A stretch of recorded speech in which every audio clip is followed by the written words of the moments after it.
Good morning, my dear students of class 10. Today we will continue the topic transportation. In our previous class, we have seen the diagram of heart and different parts of the heart, different properties of the heart, position of the heart, size, weight, etc. Okay. Today we will continue that blood circulation, different types of blood circulation and different types of animals. So, in case of human, we have seen that oxygenated and deoxygenated blood is separated. They doesn't get mixed with each other because they are separated by chambers. 4 chambers are present, and their chambers are also separated by some interauricular and interventricular septums, and valves are also present to prevent the backflow. So, these chambers are helping in separation of this oxygenated and deoxygenated blood, but in case of some lower animals, they are not having this type of 4 chambers, so their blood can get mixed. Okay. So first we will see in what happens or what type of blood circulation and what type of heart is present in case of fishes. So first we will know that fishes are having 2 chambers. What are that 2 chambers? One auricle and one ventricle. Okay, and auricles are receiving chamber. Always keep that, remember that auricles are receiving chamber and ventricles are passing chamber. Okay. Now, if I draw a rough diagram, that means just consider, so that is the structure of heart, and that part is auricle, that part is ventricle. Okay. And as we know that fishes are having gills, they are living inside the water, that's why they are having gills, they are not having lungs. So we will write gills and body. Now we will show the how blood circulation takes place with the help of that 2-chambered heart. So from that body, blood will come like that. Okay, auricle. And after that, from that ventricle, the blood will move to that part. Okay, and again it will be like that. Okay, so what type of blood will move from gills to the body? Oxygenated blood. And what type of blood they will receive? First, look, auricles has received and they have passed the blood to ventricle, then ventricle passed their blood to gills. Deoxygenated blood. Same. So, fishes are having 2-chambered heart, one auricle and one ventricle, and first from the body the deoxygenated will pass to the auricles, then it will reach to the ventricle, and that through the gills that the oxygenated blood will pass to different body parts. Okay, so in fishes like that blood circulation can occur, and their heart is sometimes called as venous heart. So next we will see that in case of amphibians and reptiles. So fishes are having 2-chambered heart. Now we will see that 3-chambered heart, which are having mainly amphibians and reptiles.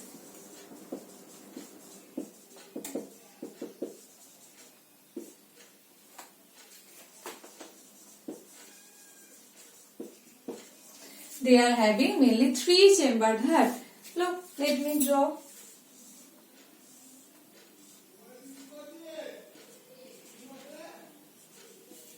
So 3-chambered heart means they are having 2 auricles.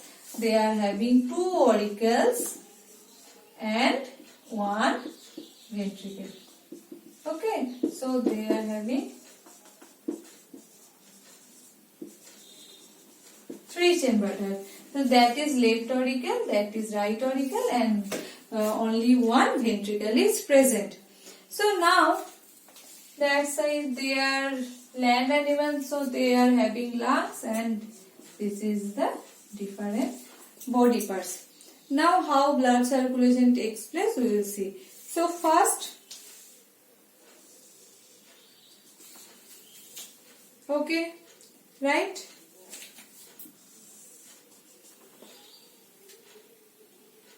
So in that portion, what type of blood will pass?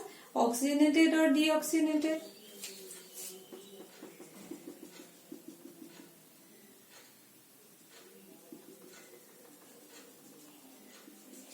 So from the lungs, oxygenated blood will reach to the left auricle and then it will move to the ventricle, and from that ventricle the oxygenated blood will reach to the body, and from the body the deoxygenated blood will be produced. Deoxygenated blood will reach to the right auricle and then it will move to the ventricle and then it will move to the lungs for oxygenation.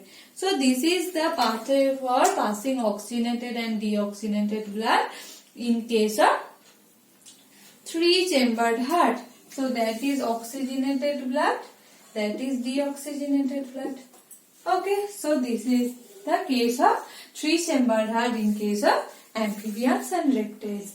And as you know that crocodiles are having four-chambered heart, though they are in the reptile group. This is the exception. That's why you have to remember that part. Now we will proceed the next part, that is aves and mammals. Okay, that means humans. So in case of that part,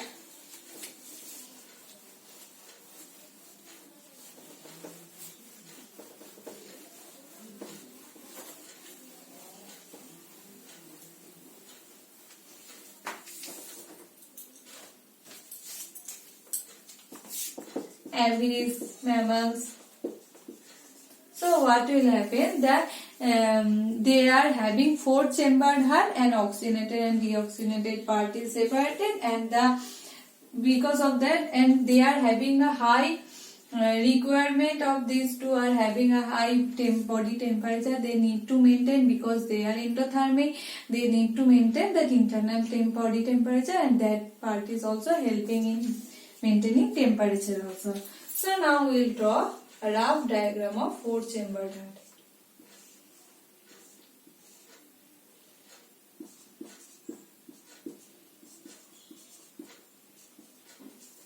Clear?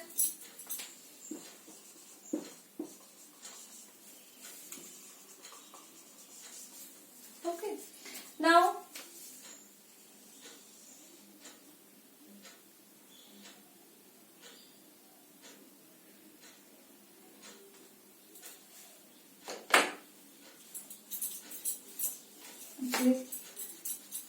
let me draw, that is from body to oxygenated.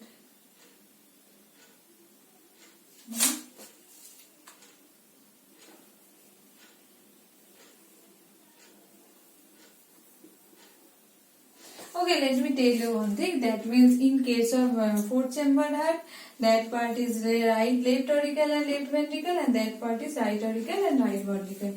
What happened in that cases, that is from that deoxygenated blood from the body will come to the deoxygenated blood from the body will come to the left auricle, and then it will reach to the left ventricle, and from the I am repeating, I have said wrong, that is not left side, that is right side. So this is our right hand side, so this is left and this is right.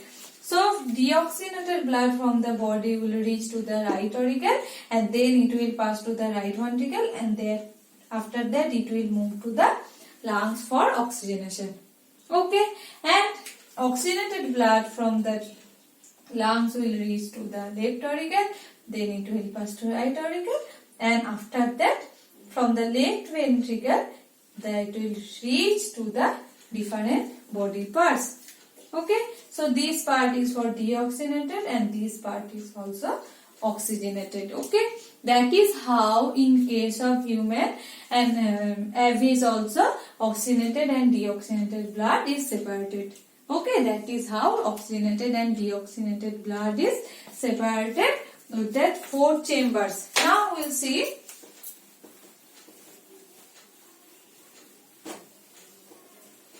the double circulation.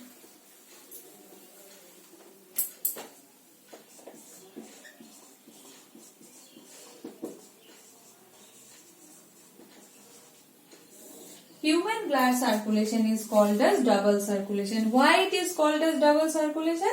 Because heart is said to have double circulation because blood passes through the heart twice. Why that it is called as double circulation? Because blood passes through the heart twice. First, it leaves the heart through the right ventricle and goes to the lungs and then returns to the heart. Heart means left atrium. And in second case, it leaves through the left ventricle and circulates through the body and again returns to the heart. That means right atrium. Okay. So that is the passing of blood inside the heart twice. That's why it is called as double circulation. And this circulation is having two parts. One is pulmonary circulation and another one is systemic circulation. So now we have to know what is pulmonary circulation. Pulmonary circulation is the movement of blood from heart to the lungs and back. What is pulmonary circulation? Pulmonary circulation is the movement of blood from heart to the lungs and back. Pulmonary circulation means, I am repeating, movement of blood from the heart to the lungs and back. And next one is systemic circulation. What is systemic circulation? It is the circulation of blood from heart and different body parts. Okay, it is the circulation between the heart and different body parts except lungs. Okay, so these two circulation. Now I will draw a flow chart and with the help of that we will understand that pulmonary and systemic circulation.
Okay, that is the rough flowchart or diagram of double circulation.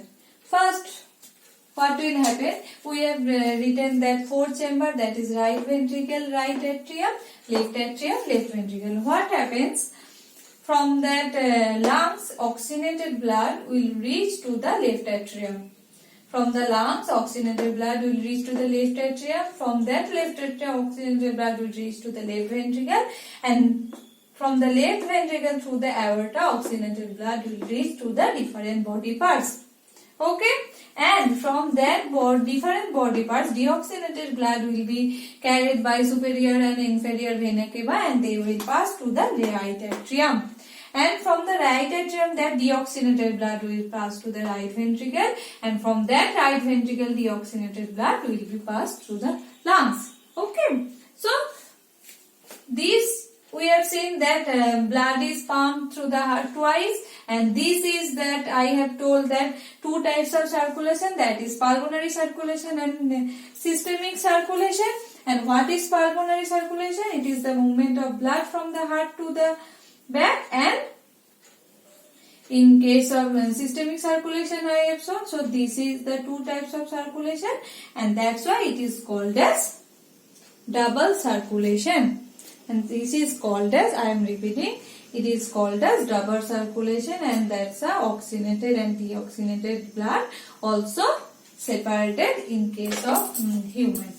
Okay, so what are in this class what we have read, that the circulation of blood in through the heart in case of fishes, reptiles and amphibians, and in case of human also, and why human blood is called as double circulation, and what is the schematic diagram of circulation. And now if I say that just try to write down the difference between bicuspid valve and tricuspid valve.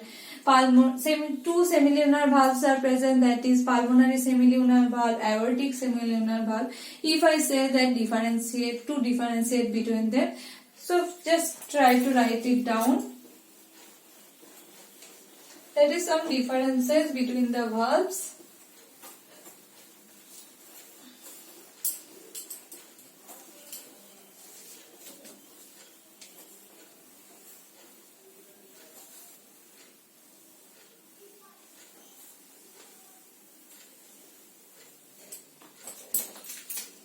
If I say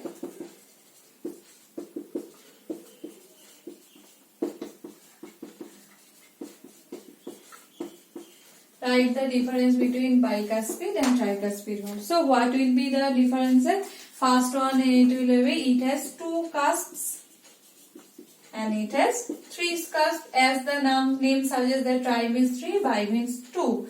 And next, it is present in between the which part? Bicuspid valve is present in between the left auricle and left ventricle. Okay, that means it is present on the left side of the heart, but it is present on the right side of the heart between right auricle and right ventricle.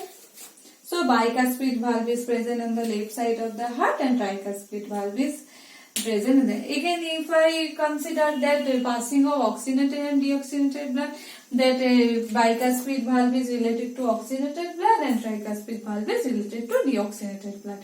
Okay, so that is the difference between these two valves. And if I say the difference between two semilunar valves, that is pulmonary semilunar valve and aortic semilunar valve, again the same, that pulmonary semilunar valve is present at the opening where that pulmonary trunk leaves the right ventricle.